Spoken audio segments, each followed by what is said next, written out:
Hébreux 4, verset 14. Hébreux chapitre 4, verset 14. Ainsi, puisque nous avons un grand souverain sacrificateur qui a traversé les cieux, Jésus, le Fils de Dieu, demeurons fermes dans la foi que nous professons, car nous n'avons pas un souverain sacrificateur qui ne puisse compatir à nos faiblesses. Au contraire, il a été tenté comme nous en toutes choses sans commettre de péché. Approchons-nous donc avec assurance du trône de la grâce afin d'obtenir miséricorde et de trouver grâce pour être secourus dans nos besoins. Amen. L'apôtre Paul nous exhorte dans cet épître à comprendre qui est Jésus et l'intérêt d'avoir Jésus, notre Seigneur, dans nos vies, surtout pour répondre à nos besoins. Souvent, nous chrétiens, nous voulons faire les choses de nous-mêmes par notre propre force, notre propre courage. Et malheureusement, c'est insuffisant, puisque ce sont des choses de l'esprit. C'est des choses que Dieu seul peut nous donner, parce que nous sommes enfants de Dieu et nous avons un ennemi, bien sûr, qui fait des barrières pour que nous ne puissions pas, en tant que chrétiens, en tant qu'enfants de Dieu, manifester la gloire de Dieu dans nos vies, dans le monde terrestre.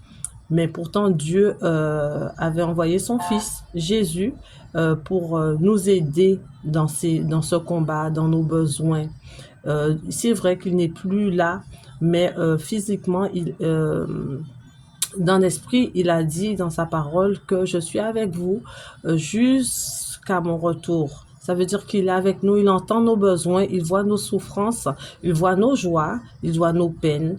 Alors nous ne sommes pas seuls. Toi qui te sens seul, toi qui te dis je ne sais pas comment arriver, tu n'as pas à combattre, puisque c'est un combat de l'esprit. Il s'agit de prier pour que Dieu puisse t'aider, pour que le Seigneur Jésus puisse intercéder.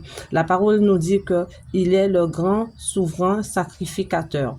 Ça veut dire que c'est lui qui va intercéder dans le temple de Dieu. Les sacrificateurs œuvrent au niveau du temple.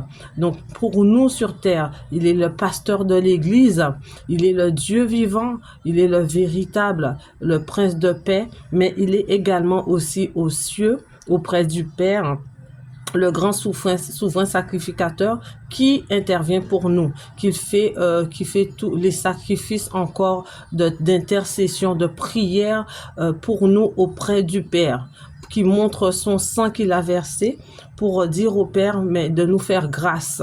C'est pas par nos œuvres, c'est pas par notre force, notre intelligence, mais c'est par la grâce de Dieu.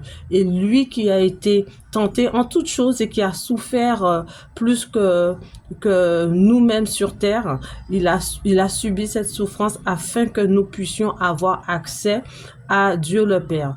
Il dit même dans sa parole que je suis le chemin, la vérité et la vie. Nul n'a accès à Dieu, au Père, sans passer par lui. Donc, nos besoins pour accéder au trône de Dieu, pour pouvoir que Dieu puisse nous faire grâce et répondre à nos besoins, il faut que nous puissions avoir cette relation avec Jésus, notre Sauveur, notre Rédempteur.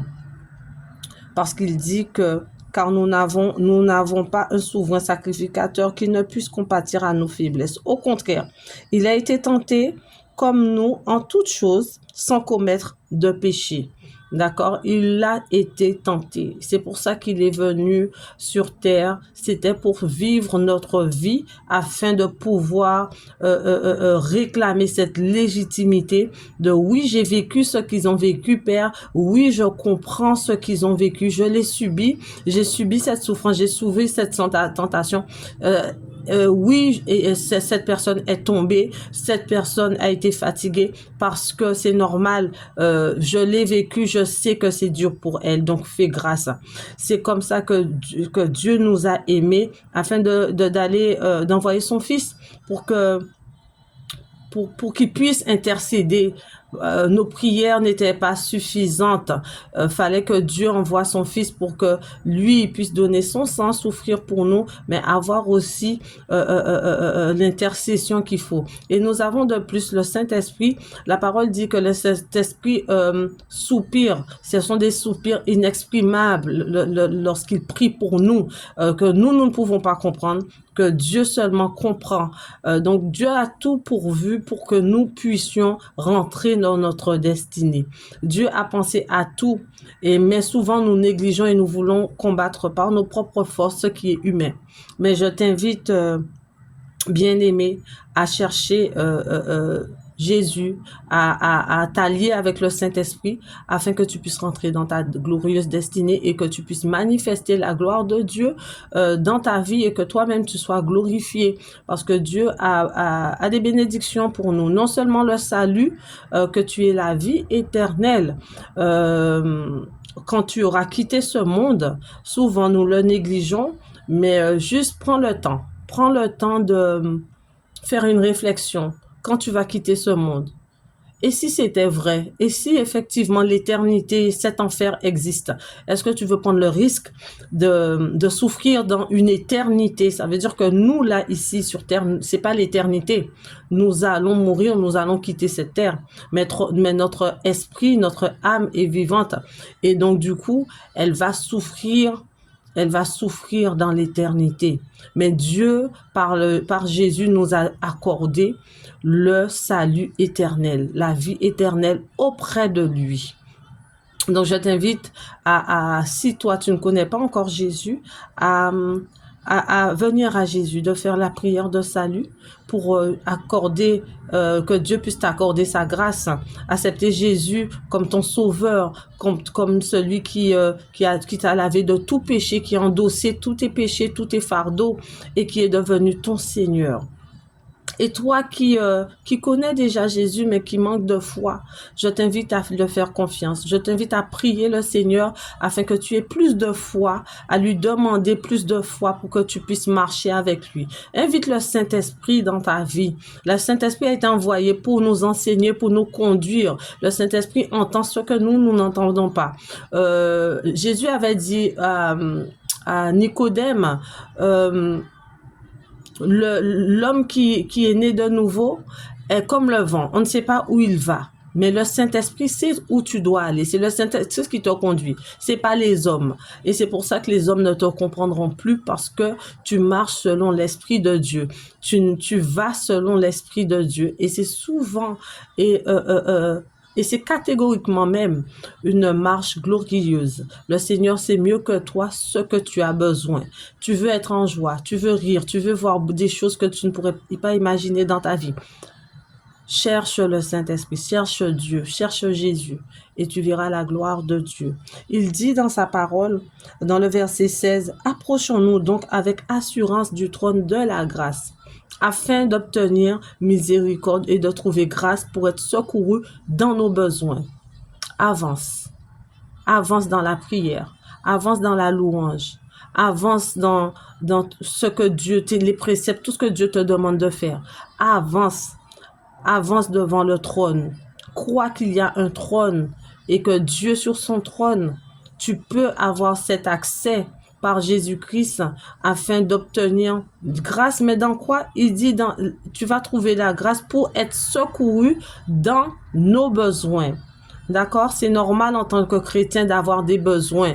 D'accord? Nous ne sommes pas, nous allons pas être des chrétiens plus spirituels que Dieu. Dieu, il nous connaît, lui qui nous a créés. Il nous a mis sur la terre et il sait que de chair, nous avons des besoins. Il sait que tu as besoin d'un travail, il sait que tu as besoin d'un mari, il sait que tu as besoin d'une voiture, il sait que tu as besoin de te nourrir, il sait que tu as besoin de beaucoup de choses, que tu as besoin de prendre soin de ta famille. Donc, il dit, avance afin d'obtenir miséricorde et de trouver grâce pour être secouru dans nos besoins. C'est par la grâce, par la miséricorde, c'est non par tes efforts. Mais tout ça, c'est en Jésus-Christ que tu auras cette miséricorde et cette grâce. Je t'invite d'avancer, de chercher Jésus et tu obtiendras la grâce. La grâce qui répond à tous tes besoins. Ce travail que tu cherches, à part tes efforts, que tu crois que c'est ton intelligence qui te donnera ce travail. Je viens te dire, bien-aimé, que ce ne sera pas ton intelligence. Ce sera Dieu, Dieu qui te fera grâce et qui te donnera ce travail. Oui, cette voiture, cette maison que tu cherches, fais confiance à Dieu. Au temps opportun, il t'élèvera. Il t'élèvera devant les hommes, il t'élèvera devant tous et tu verras, tu pourras témoigner de la grandeur de Dieu et ta vie même témoignera de la grandeur de Dieu. Avance avec Dieu, cherche Jésus. Toi qui ne le connais pas encore, cherche à le connaître et tu verras sa gloire. Soyez bénis et à très bientôt.